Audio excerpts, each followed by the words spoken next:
Hey everyone, I'm Helen, and the only reason I'm daring to even make this video is because I have another channel here. This is Helen Avery Art Channel, but I've got another more established channel called Helen Avery, where I've been monetized for a very long time, and I have 20,000 subscribers and growing over there. Here on the channel, obviously, it's smaller and it's newer. But since nearly the inception of this channel, I've been able to make money. So I thought maybe that would be of interest to you guys. If it is, make sure that you hit like and definitely subscribe. When you subscribe, that lets me know that this is something of interest to you. It's actually one of the key metrics that is easy for me to see and easy for me to know that that's something you're connecting with. So I was thinking of making this a series, but I don't know. So you let me know by liking and subscribing. Okay, so the subject that I promised you that I would talk about. Here we go. I don't think you should wait for monetization if you have a new channel, whether it's an art channel, whether you're just a creative and talking about other stuff. I did that. That was a mistake on my first channel, and I'm going to tell you why. So the way that monetization works, and not everybody knows this, is that you need to have 1,000 subscribers. And not only that, you need to have, I think it's 4,000 watch hours as of right now in the space of 12 months. So that's not even since you started your channel, like maybe 3 years ago. It's in the space basically of a year. That's can be quite a lot. Maybe, and most people will find that you might have the subscribers, but then you don't have the hours, the watch hours, right? It's uncommon for both of them to hit at exactly the same time. Usually you've reached one goal or the other, but you can start making money well before that. What do I mean?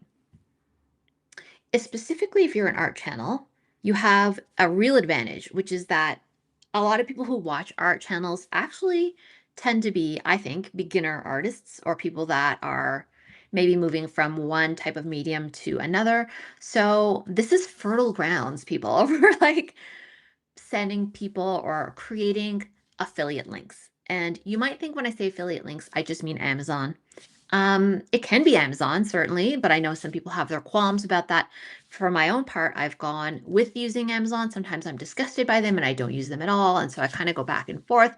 I'm not going to stake any kind of moral claim on one side or the other. You've got to do what works for you.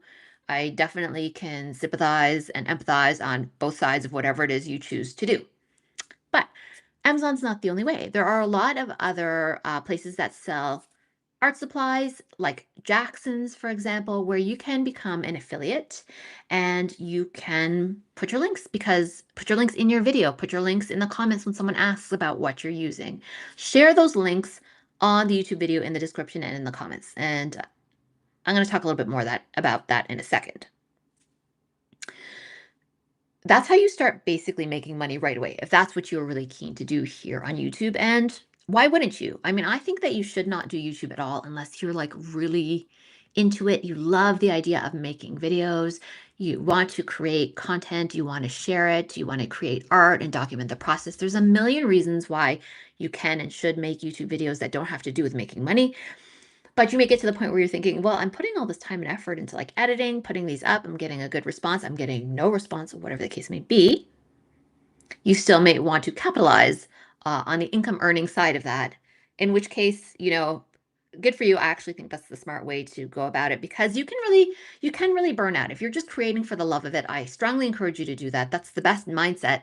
But sometimes when you feel like you're getting literally nothing in return, sometimes even if you earn like a few dollars in like affiliate link money, sometimes that can feel good. But going back to the point that I wanted to make is that a lot of people will be visiting your channel specifically if you are into art are people that are curious about what materials you're using. Maybe you're using an easel. Maybe you're just even shooting with a tripod and people want to know what it is. So it's nice to be able to take advantage of that huge amount of curiosity that people have and put links to what it is because not only do they want to know, they would probably be happy to click that link and have a look at the product and maybe they're in a purchasing mood as well. So if you don't take advantage of their momentum to purchasing something, well, all that happens is all that money just goes to the company instead. Like if you um, are reticent to put up a Jackson's link, but someone goes to Jackson's anyway, and that's where you buy your, I don't know, oil paint set. Jacksons will just get all the money and you'll get nothing, even though you're the person who referred them. So don't be shy, I think is the best way to go about it. And definitely sign up for those programs. They can be a few hoops to jump through though. So I just want to warn you about that. Like it's sometimes not as easy as just clicking a bunch of buttons and you become an affiliate. Like for instance, with Jacksons, they had this like a-win platform. So like they've kind of farmed it out to a platform that helps to manage their influencers, links, and affiliate marketing and stuff like that. And so there are a few hoops to jump through, I think, when I did that. And I had to like email them a bit. And then it was like I was emailing someone in Europe. So it took time for them to get back to me. So the whole thing took, I would say, over a week. Not, of course, of steady emailing or anything like that, but definitely there was some back and forth because, you're kind of running your own mini business, right? It's like a tiny little small business that you're trying to start up. So there are some growing pains and some hurdles you have to jump. So just be aware of that. It's not always the super easiest. I think even when I did sign up for Amazon, I'm trying to remember, but I feel like there were definitely a few steps involved in that too, but nothing crazy. You can do it or get someone else in your life to help you do it if you just hate that kind of thing, which is understandable as well. So the other point that I wanted to make was about how to display your links in your videos, like in the description and in the comments, and just like logistically how to go about that, how to best present that for people to click through. There are, of course, lots of different ways to do it. So one strategy that I use is that it's like very onerous to go through everything and put all the links up. So what I like to do is I like to see on my channel if a certain video is kind of taking off because I just don't have the bandwidth to do all of this. And it's not something that you can like feed into any kind of AI system yet or anything like that. And it spits you out a bunch of perfect links. Like that's not where we are. And the technology right now, you have to hand put in every link and sometimes hand create all the links as well. Definitely try and keep track of them all in a Word document so you're not always like trying to find those links again. Like say you're always using the same, I don't know, ultramarine paint color and you're always like recommending this. Just keep it all in a Word document so that you can easily just copy the link. But back to logistics, what you want to do for each link is that I see some people put all their links on like an Amazon storefront or they have another link to another page. Are you following me so far? Like they're asking people just to like click off to some other like landing page or loading page where all of their different links and all of their materials are. I wouldn't do that. Here's why. You have to catch people when they're clicking that link the first time. You can't expect them to do any rooting around. That is not how people's minds work when it comes to YouTube. Trust me, I use affiliate links on my other channel to sometimes really good effect. It has to be simple. Don't send them somewhere where they've still got to do more thinking and more looking. You will not catch them after you've lost them at that point most of the time. So be really direct. Like if it's a certain brush you're talking about, you want to have a link to that brush in your description. And a lot of people don't look at descriptions. That's another thing. So if someone asks you in the comments, put it in the comments.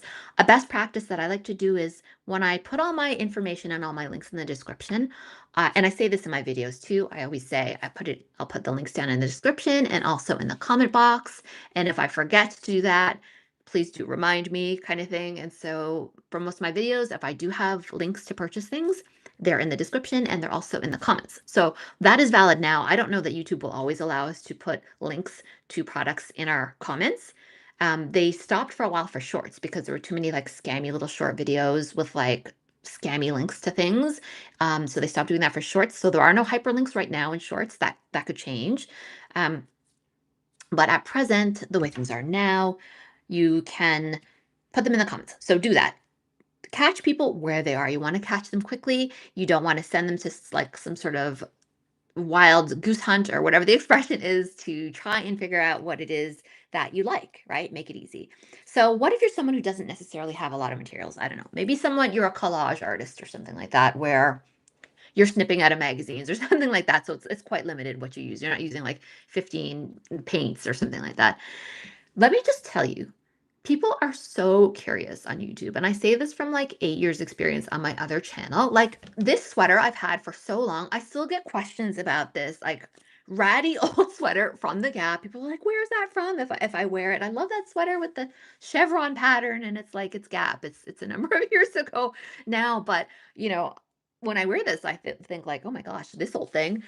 But you'd be surprised. People are very curious. They want to know, like, for someone who works more on like the beauty side of content creation, they want to know your lipstick. They want to know like what your favorite shampoo is. Like people are so curious. So deliver on the curiosity. If you're using like a phone to film, say that, somewhere maybe in the description. If you use a camera, listen, you could get good money on a camera affiliate link. Go ahead and drop that in your description box as well.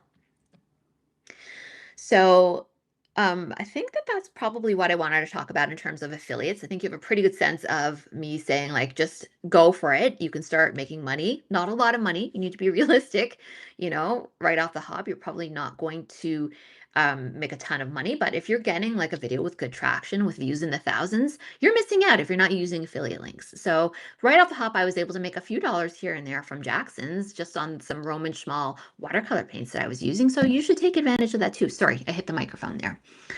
Okay, so let's talk now monetization and realism. So I'm going to give you some figures, and I don't have any graphs or anything because this is alive right now. So just imagine and listen. I don't make a lot of money, even though I have a lot of views over on my other channel. Like in the height of COVID, I used to make like maybe $1,000 a month. That's not bad, but it's not the greatest when you think that that was like at the time consuming so much of my time. Like I was not making a lot of money at all, right? So, um, what I was also going to say about monetization is this. So, in today's market, it's just a lot more competitive and you just make, generally speaking, a lot less. So, do not put your hopes on monetization. I think that that's actually the last thing you should worry about right now. Worry really about connecting with people, making really good content, and enjoying the process of it. And then when you've captured people's attention, make sure that you capitalize on that. And I mean that quite literally. Like make sure that you serve them those affiliate links, or like, people are going to be curious about like the most basic of stuff. If you really want to put up links. And also, don't forget for like Amazon and some other places, even if they browse, if they buy a few more things, I mean, it depends. Every affiliate kind of marketing system is a bit different, but if they make a big order of things that are not necessarily just things you recommended, you could get a cut of that just because you're the one who kind of brought them to that site. So, to give an example, this is more from the makeup world, but I just put up like this inexpensive Target lipstick that you can buy at Target. It was like a Revlon lipstick. The lipstick itself is $8 or something like that. But whoever enjoyed my video about that lipstick and clicked the link, and of course this has parallels to like the art world, but whoever clicked that link went over to Target and they made like a $300 order. That's huge, right? So I got a cut of that, and I can't remember what it was at the time, but it was like I don't know. I don't want to say it was like $15 or something like that that I made. So don't miss out, right? When you've got people's attention, and don't think it's necessarily just the one thing that they're purchasing that you'll get money on. It kind of just depends. Um, this brings me to another affiliate platform that I use, and it's called ShopMy. So this is a program that I got involved with, and I can't remember their metrics, but another thing, and this is actually going back to the affiliates, which I forgot to mention earlier, but I'm glad I'm remembering now. If you don't have a big YouTube audience, maybe you have a bigger Instagram audience or something like that, that may still qualify you to get on some of these bigger platforms like ShopMy. So ShopMy is a US based, like almost like an agent for affiliate programs, if that makes sense. So if you have things that you enjoy and you want to recommend them to your audience, they have this like huge catalog of like, Saks Fifth Avenue, Sephora, Ulta, blah, blah, blah. And that's how I got the link for Target. They're connected with Target. So I put in what I like. They spit me out a link. And then they're the ones who are looking after just making sure I'm getting my payments via PayPal. So that's been easy and effective. ShopMy.us or something like that. But the thing to keep in mind with them is like, I'm not sure how deep they go into the art supply world. In fact, I don't think they have very much. So right now, at the time of this recording, they're not the best for that in particular, but maybe some of your content veers between the worlds of like, beauty stuff and also art. I don't know what kind of content you make. Right. So, with all that, I think I'm going to leave it off here. Hopefully that was helpful to you. Definitely let me know. Drop me a comment if you have any questions, and again, don't forget to subscribe. That really does help me out. And if I get enough subscriptions, I guess I'm making this into a series, and I'll just make more stuff about how to grow on YouTube in different ways. Maybe we'll touch upon monetization again in the future, or perhaps not. But anyway, thanks for spending your time here with me. I appreciate it. We'll see you on the next video. Bye.